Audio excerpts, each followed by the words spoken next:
नमस्कार दोस्तों, मेरा नाम है गौरव और मैं हूं दस्तावेज लॉ फर्म से। आज मैं आपके सामने बात करने जा रहा हूं प्रीनप एग्रीमेंट के बारे में, जो कि बहुत ही ज्यादा सेंसिटिव एग्रीमेंट होता है।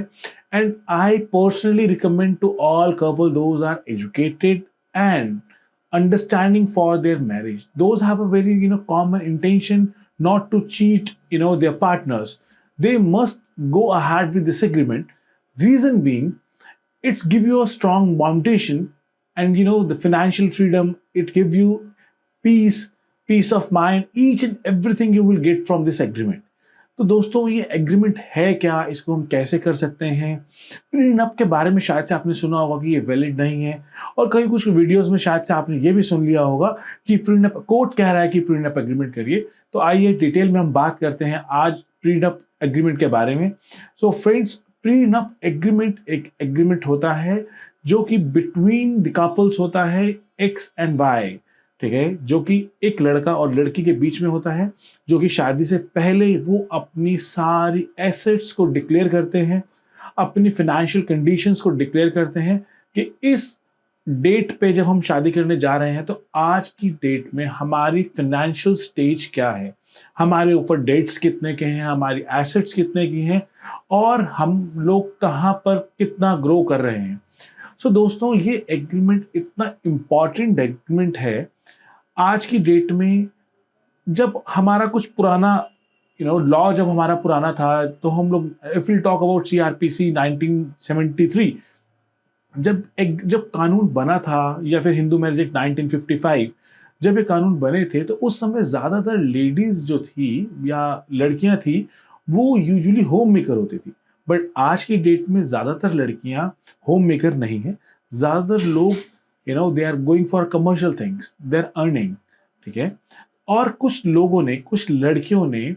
इस तरह के केसेस डाल के अपने हस्बैंड को एक्सटॉर्ट किया है, जिसकी वजह से बहुत सारे लड़कों का ट्रस्ट भी ब्रेक हो चुका है। वाइस वर्सा, बहुत सारे लड़के भी, हम ये नहीं कहेंगे कि लड़के हमेशा सही होते हैं या गलत होते हैं, बट हाँ, ये it's like we should not consider it as a bias और जेंडर डिस्क्रिमिनेशन हमें नहीं करना चाहिए।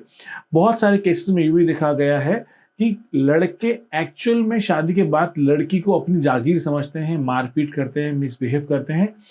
लेकिन दोस्तों, उनके चक्कर में जो कपल्स ऐसा कर रहे हैं, जो कि अपने हस्बैंड को, अपनी वाइफ को बिट्रे कर रहे हैं, उनके चक्कर में जो इनोसेंट कपल हैं, जिन्होंने अपनी लाइफ लॉन्ग की कमाई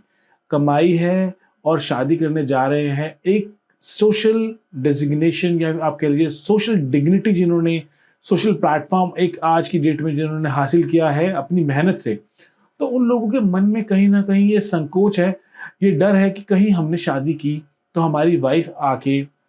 हमारा प्रॉपर्टी में शेयर तो नहीं मांग लेगी, हमने जो कमाया वो ले तो नहीं जाएगी, कहीं ऐसा तो नहीं मैरिज ही सिर्फ एक्सटॉर्शन के लिए की जा रही हो, सो ऑन। सो दोस्तों, जिस दिन भी मेरी पर्सनल रिकमेंडेशंस हैं, if you are in a metropolitan cities, तो आप अपने पार्टनर को, चाहे वो लड़का हो या वो लड़की, मेंटल पीस देने के लिए प्रीनप एग्रीमेंट को जरूर एग्जीक्यूट करवाएं, even though it is not enforceable by the law, but yes, it's an agreement. इस अग्रीमेंट में आप सब चीजों को लिख सकते हैं, जैसे कि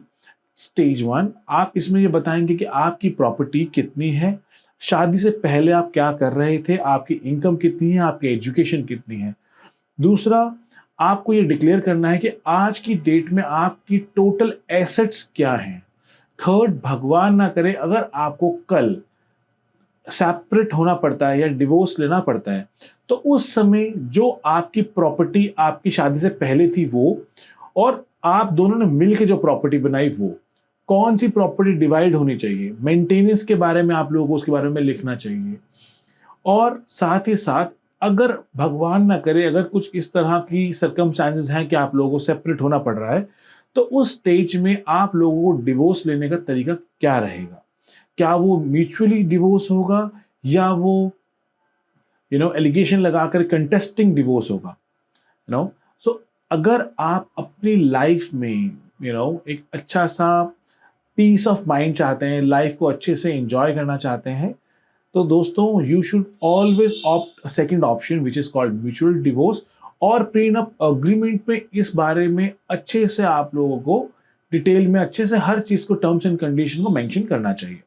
इवन तो प्रीनप में आप लोगों को ये भी एग्रीमेंट में मेंशन करना चाहिए कि अगर आप लोगों की शादी में कोई बच्चा होता है तो उस बच्चे की लायबिलिटी को आप लोग कैसे डिवाइड करने वाले हैं,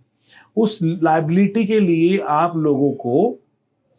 क्या क्या करना है, बच्चे की परवरिश कैसे होगी, मदर वर्किंग होंगी या नहीं होंगी, सारी लायबिलिटी जो है वो सब चीज़ों को आप लोगों को डिटेल में पहले से ही डिस्कस कर लेना चाहिए, ताकि फ्यूचर में किसी भी तरह का डिवोर्स प्रॉब्लम ना हो। सो दोस्तों, अगर आपको प्रीनप के बारे में और ज़्यादा इंफॉर्मेशन चाहिए या आप इसके बारे में हमसे डिस्कस करना चाहते हैं, तो आप हमें नीचे दिए हुए नंबर पे कॉल कर सकते हैं। और अगर आपको किसी भी तरह से कोई भी प्रॉब्लम या कुछ है, आप हमें कमेंट सेक्शन में भी लिख सकते हैं। Thank you so much.